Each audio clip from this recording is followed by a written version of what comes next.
Yes, we are live now. Hello everyone, this is Sil Soni. Welcome to my YouTube channel Limitless. आज का हमारा subject होगा EVS। ये EVS का third part होगा। इससे पहले दो पार्ट हमने पढ़ा दिया है जो आपको हमारे चैनल पे मिल जाएगा। आज देखते हैं हमारा फर्स्ट टॉपिक क्या है, मधुबनी पेंटिंग। आज का हमारा फर्स्ट पॉइंट है मधुबनी पेंटिंग। ये बहुत ही इम्पॉर्टेंट और मतलब यूनिक टाइप का पेंटिंग इसे कहा जाएगा। इसकी क्या मतलब एक विशेषता, इसकी कुछ विशेषता इंपॉर्टेंट्स है इस पेंटिंग की। क्यों है? क्योंकि इसमें ना मतलब एनिमल ट्रीज़, फ्लावर्स, ये इन सब चीज़ों को इंक्लूड किया जाता है। इन सब मतलब इन पेंटिंगों में फ्लावर्स, ट्रीज़ वगैरह इस सब चीज़ को बनाया जाता है, इसलिए कुछ अलग टाइप का इसे पेंटिंग कहा जाता है। The design in the picture is called Madhubani. Picture पर डिजाइन करना वगैरह तो उससे मधुबनी पेंटिंग कहती है। It is very old form of folk art. Folk art की ये जो है ना बहुत ही पुरानी आर्ट है। Do you know why it is called Madhubani? अब ये समझते हैं कि इसे मधुबनी क्यों कहा जाता है, इस पेंटिंग को मधुबनी क्यों कहा जाता है। तो ये क्या है, there is a district in Bihar called Madhubani. Bihar में का एक डिस्ट्रिक्ट है जिसे मधुबनी के नाम से जाना जाता है। वहाँ ये पेंटिंग फेमस है, मतलब वहीं से ही इसे जनरेट किया गया है, वहीं के लोग इसे बनाना शुरू किए हैं। तो इस वजह से इसे मतलब उसका नाम ही मधुबनी पड़ गया, इसे मधुबनी पेंटिंग के नाम से जाना जाने लगा। ठीक, this painting are made out of paste of powder rice and which colour has been mixed. अब समझते, मतलब ये जो पेंटिंग होती है, वो जो होता है राइस के जो पाउडर होते हैं ना उससे बनाया जाता है। उसमें मतलब तरह तरह के कलर मिलाकर, और वो भी कलर मतलब नेचुरल कलर बना के पेंटिंग बनाया जाता है। ये नहीं कि आर्टिफिशियल कोई भी कलर मिला दिया और पेंटिंग बना दिया, ये नहीं करते। वो नेचुरल कलर को उसमें इंक्लूड करते हैं। जैसे they to make this indigo colour कैसे बनाते हैं? नील जो हम यूज़ करते हैं वो नील से इंडिगो कलर बनाते हैं। और टर्मरिक, हल्दी से वो येलो कलर देते हैं टर्मरिक से। Colour from flowers and tree etcetera are used. मतलब कलर मतलब और सब जो कलर बनाते हैं वो फ्लावर्स से, ट्रीज से, मतलब तरह तरह के जो डिफरेंट टाइप के जो फ्लावर्स होते हैं उससे वो कलर बनाते हैं। और वो राइस जो होता है ना, राइस का पाउडर उसमें मिक्स करके तब जाकर वो पेंटिंग करते हैं। इसलिए कुछ यूनिक है इसमें। ये नहीं कि सब कुछ आर्ट मतलब नेचुरल तरीके से इसे क्रिएट किया जाता है। The painting show humans being animal tree, flowers, birds, fish, many others animals. इस यही कह रहे थे कि फूल और पेड़ सब नेचुरल कलर से बनाया जाता है। और इस पेंटिंग में उसी चीज़ों को दर्शाया भी जाता है, दिखाया जाता है। तरह तरह के जानवरों को, हमारे मतलब जो आसपास के एनिमल्स हैं, फ्लावर्स हैं, फिश है, इन सब चीज़ों को उस पेंटिंग में दिखाया जाता है। जैसे एग्जाम्पल ये रहा पेंटिंग, देखिए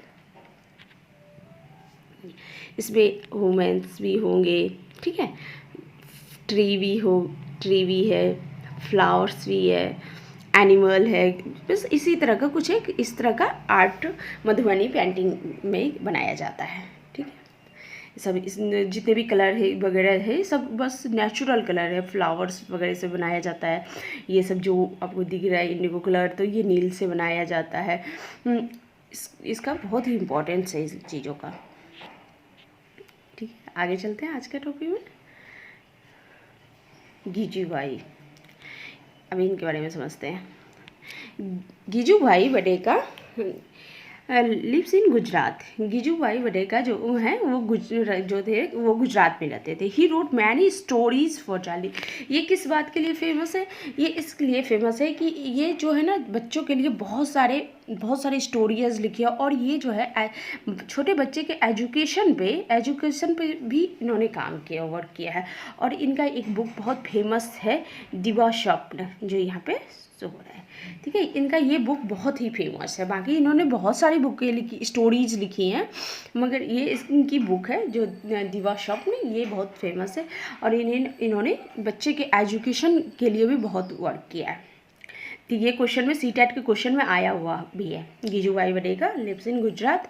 वो आपको जैसे क्वेश्चन में आ जाता है गिजूभाई वडेगा कहाँ के थे, तो 4 ऑप्शन दे देते हैं, जैसे 4 ऑप्शन है, तो उसमें से जो आपको अगर ध्यान में रहेगा तभी तो आप उसे टिक करोगे कि वो गुजरात में रहने वाले थे। या फिर दीवा स्वप्न किसकी बुक लिखी गई बुक है, तो ये मतलब गिजूभाई वडेगा की ये बुक है। तो देखते हैं अगला पॉइंट।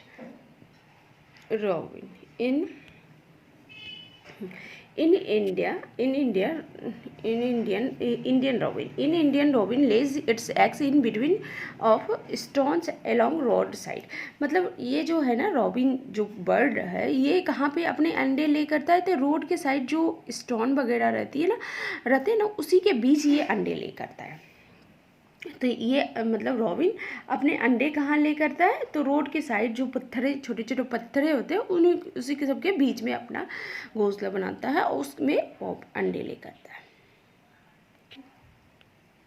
अगला पॉइंट क्या है हमारा, ये रहा पंचायत। ये हिलगुंडी पंचायत है। The childrens panchayat was called Bhima Sangha in हिलगुंडी। ये इसका नाम क्या है, भीमा संघ।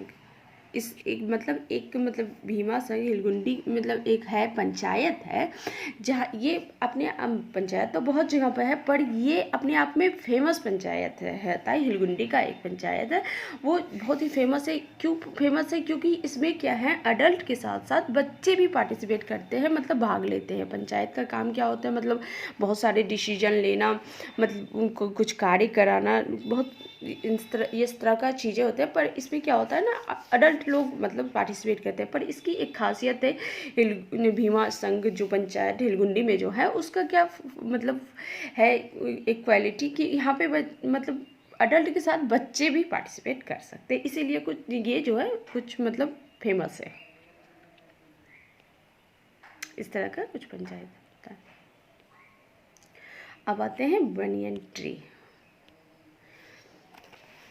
बनियन ट्री के बारे में ये तो आप लोगों ने भी देखा होगा, हमारे आसपास भी दिख जाता है। Who looks like the hanging branch are actually the root of the tree। मतलब जनरली पेड़ों का क्या होता है, जो मतलब उसके जड़े होते हैं जो होते हैं वो मतलब ज़मीन के अंदर होते हैं। पर ये क्या है बनियन ट्री का, इसके मतलब रूट जो है ना ऊपर से लटकते हैं, इस तरह का कुछ इस तरह के लटकते हुए दिखते हैं। तो इसका यही खासियत है कि मतलब ये भी क्वेश्चन में आता है कि मतलब कौन सा ऐसा पेड़ है जिसका जो रूट होता है वो हैंगिंग करते रहता है, मतलब ऊपर से लटकता है। ठीक है, तो वो बनियन ट्री होगा। डिजर्ट ओक जो है ये ऑस्ट्रेलिया में पाया जाता है। Desert oak is a tree that is tree is found in Australia. Desert oak कहाँ पे पाया जाता है, ये क्वेश्चन में आएगा, तो इसे कहेंगे कि ये ऑस्ट्रेलिया में पाया जाता है। Oak tree is root go deep into ground till there is water. इसका क्या है, जैसे बनियन ट्री का क्या है कि वो उसके जो जड़ है ऊपर से लटकते हैं, और ये ओक ट्री जो है उसकी क्या होती है, ये बहुत डीप जाता है। इसका जो रूट होता है वो बहुत डीप जाता है मिट्टी में, धरती में। This water is store in, और ये अपने जो वाटर होता है, वाटर को जो ना अपने तना में जो होता है ना ट्रंक में, उसमें स्टोर करके रखता है।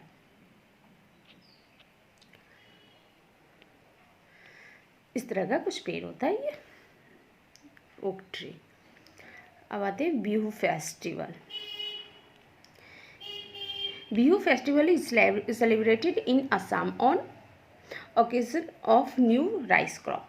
बिहू फेस्टिवल जो है वो सेलिब्रेट किया जाता है असम में, किस बात की खुशी में, वो राइस क्रॉपिंग जो होती है, चावल जो कटती है, नई फसल जो होती है, उसी के कटने में वो खुशी में वो इस तरह मतलब फेस्टिवल को सेलिब्रेट करते हैं, और कुछ अच्छे ढंग से कुछ अच्छा अलग टाइप से इसे सेलिब्रेट करते हैं।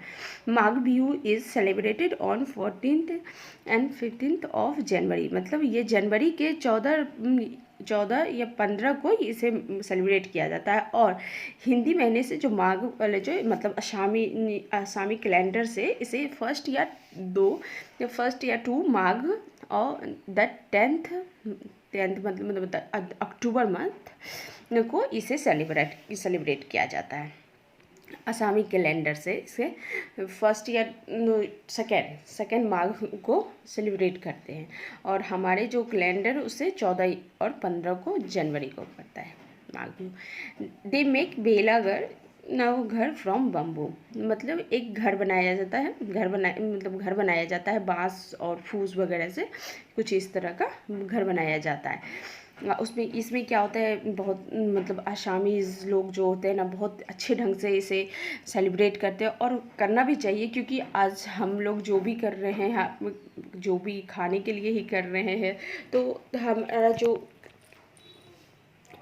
अगर एग्रीकल्चर है, चाहे खेती बाड़ी को उससे अगर सपोर्ट के लिए, चाहे बढ़ावा के लिए, तो कुछ तो दिखाना चाहिए, इस चीज़ों को सेलिब्रेट तो करना चाहिए।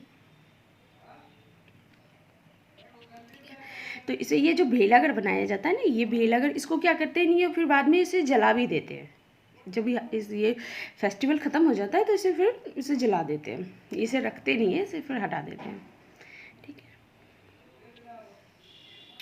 अब अगला पॉइंट है, क्या है, मुक्तापुरम विलेज। अब इसकी क्या खासियत है, Muktapur village is in Pochampally district of Andhra Pradesh. तो ये है मुक्तापुर विलेज इज कहाँ पे है, तो पोचमपल्ली डिस्ट्रिक्ट ऑफ आंध्र प्रदेश। ठीक है, अब इसकी देखते हैं क्या क्या पॉइंट्स इसके अंदर से निकला है। साड़ी के लिए, ये किस चीज़ के लिए फेमस है, तो साड़ी के लिए।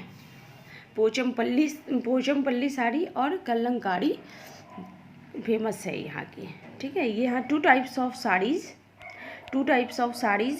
Pochampally and Kalamkari are famous in Andhra Pradesh. यहाँ की साड़ियाँ जो होती है वो उसकी पोचमपल्ली और कलंकारी वो कोई ट्रेडिशनल लुक टाइप का ये साड़ी होता है, लुक देता है ये साड़ी। तो वो कहाँ फेमस है, आंध्र प्रदेश में ये यहाँ का फेमस है।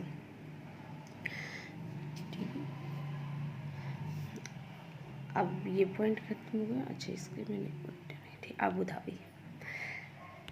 आबू धाबी इज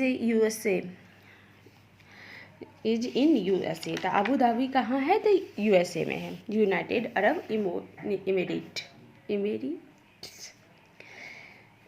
ठीक है, currency of Abu Dhabi is dirham कहाँ की करेंसी है, अगर ये क्वेश्चन में आता है दिरहम जो है वो कहाँ की करेंसी है, तो ये है आबू धाबी की। एंड लैंग्वेज इज अरेबियन, यहाँ की लैंग्वेज है अरेबियन, वहाँ पे अरेबियन लैंग्वेज बोला जाता है। In Abu Dhabi petrol is found in large quantity due to this reason here petrol is cheaper than water. यहाँ पे क्या है ना, पेट्रोल इतनी क्वांटिटी में पाया जाता है कि वो मतलब इसलिए वो पानी से भी सस्ता क्या है वहाँ पे, तो पेट्रोल है।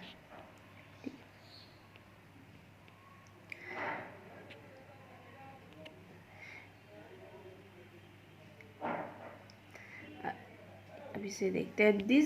This things is become famous by the name of the place where they are made, like Kullu सवाल।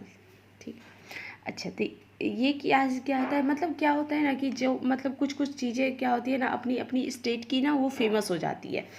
जैसे आगरे का पेठा, बहुत चीज़ें मतलब सब जगह अपने अपने स्टेट की कोई चीज़ें जो होती है ना वो फेमस हो जाती है, वो उसी चीज़ के नाम से जाना जाता है। अगर कुछ पूछेगा कि दिल्ली में क्या फेमस है, तो मतलब उस चीज़ को वो किया जाता है, उसी से इंडिकेट करने दिया जाता है। तो मधुबनी जो है वो अभी बताया था मैंने, पेंटिंग, मधुबनी की पेंटिंग मधुबनी किस चीज़ के लिए फेमस है, तो पेंटिंग के लिए।